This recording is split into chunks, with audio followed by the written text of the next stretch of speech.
குரல் நான் உள்ள பகுதியிலே, அதாவது தொண்டை பகுதியிலே 2-3 விரல்களை வைத்து இந்த சொல்லை உச்சரிக்கும் பொழுது பு பு அங்கே ஒரு அதிர்வு இருப்பதை உணரலாம். அதிர்வுகள் இருக்குமேயானால் அது வாய்ஸ்டு என்றும், அதிர்வுகள் இல்லாதிருக்குமே ஆனால் அது வாய்ஸ்லெஸ் என்றும் சொல்லப்படும். எனவே உதாரணத்திற்கு எடுத்துக்கொள்ளப்பட்ட இந்த 2 வார்த்தைகளில் பின் என்பதிலே இருக்கக்கூடிய பு, பின் என்பதிலே இருக்கக்கூடிய பு, இந்த இரண்டும் ப்ளோசிவ் பைலேபியல் என்று வர்ணிக்கப்படுகின்றது. அடுத்த 2 சொற்களை பார்க்கலாம். டின் டின். டின் டின். டின் என்பதிலே அது வாய்ஸ்லெஸ், ப்ளோசிவ், அல்வியோலார். இங்கே ஒலி ஆனது நாக்கு நுனியினாலே பல்லுக்கு பின்னால் அடைப்பட்டு பிறகு வெளிப்படுத்தப்படுகிறது. டின் என்பது ப்ளோசிவ், அல்வியோலார் பட் வாய்ஸ்லெஸ். ப்ளோசிவ், அல்வியோலார், வாய்ஸ்லெஸ்.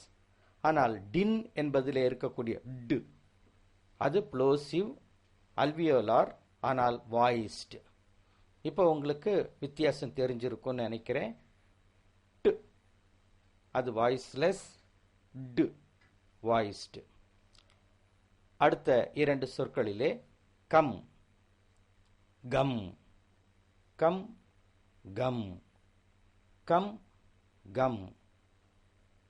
இங்கே ஒரு விஷயத்தை பார்க்க வேண்டும்.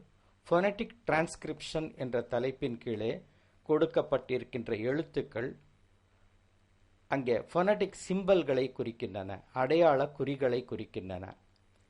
ஆங்கிலத்திலே வார்த்தைகளிலே ஸ்பெல்லிங் இருக்கக்கூடிய மாதிரியே ஃபோனடிக்ஸ் டிரான்ஸ்கிரிப்ஷன்ல வரும் என்று சொல்வதற்கு இல்லை. இங்கே சி என்ற எழுத்துக்கு பதிலாக கே என்ற எழுத்து ஃபோனடிக் டிரான்ஸ்கிரிப்ஷன்ல வந்திருக்கிறது. அதே போன்று ஓ என்ற எழுத்துக்கு பதிலாக இங்கே கேப் என்ற ஏ கீழே நடுவில் இருக்கக்கூடிய கோடு இல்லாது இருக்கிறது போன்று வருகிறது. இது அ. ஸோ இக்கு பிளஸ் அ க இம், இக்கு பிளஸ் அ க இம்.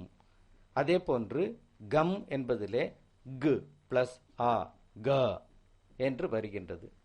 இது ப்ளோசிவ் என்றும் வீலார் என்றும் சொல்கிறோம். வீலார் என்பது மேல் அன்ன பகுதியை குறிக்கக்கூடியது. எனவே முதலில் இருக்கக்கூடிய ஒலி கு, கம் என்பதில் இருக்கக்கூடிய கு ப்ளோசிவ், வீலார் பட் வாய்ஸ்லெஸ். கு ப்ளோசிவ், வீலார் பட் வாய்ஸ்டு. இந்த மாதிரி 2 எழுத்துக்களை நாம் வரிசைப்படுத்தி இருக்கின்றோம். அடுத்து 2 சொற்களை பார்க்கலாம். Chain Jane. Chain Jane. CHA என்று வரக்கூடிய அந்த இது CH எங்கெல்லாம் வருகிறதோ அப்பொழுது ஃபோனடிக் சிம்பல் T மற்றும் ஒரு நீண்ட கோடு, இன்டகிரேஷனுக்கு போடுற கோடு மாதிரி எழுதணும். ஸோ அது ச், இச் என்ற ஒலியை குறிக்கும். ஜேன் என்பதிலே டிக்கு பக்கத்தில் ஒரு 3 மாதிரி போட்டிருக்கிற அந்த சிம்பலை குறிக்கிறது. எங்கெல்லாம் ஜே வருகிறதோ அங்கெல்லாம் ஜ என்று எழுதப்பட வேண்டும். எனவே chain, chain, Jane, chain, Jane. இதனை ஃபோனடிக்ஸில் என்ன சொல்றோம்னா அஃப்ரிகேட்டிவ் என்று சொல்கிறோம். பாலட்டோ அல்வியோலார் என்று சொல்கிறோம். பாலட்டோ அல்வியோலார் என்பது மேல் அன்ன பகுதியை குறிக்கிறது. அஃப்ரிகேட்டிவ் என்பது ஒலியை உச்சரிக்கும் பொழுது ச் என்று சொல்லும் பொழுது காற்றானது நாக்கின் 2 பக்கங்களின் வழியாக வெளியேற்றப்படுகிறது. அதனால இந்த ஒலிகளை அஃப்ரிகேட்டிவ் என்று சொல்கிறோம். ஸோ ச் என்பதும் ஜ் என்பதும் அஃப்ரிகேட்டிவ் வகையைச் சேர்ந்தது. பாலட்டோ அல்வியோலார் என்பது மேல் அன்ன பகுதியில் குறிக்கக்கூடிய ஒலி. முதலில் சொல்லப்படுகின்ற ச் வாய்ஸ்லெஸ், இரண்டாவது இருக்கக்கூடிய ஜ் வாய்ஸ்டு.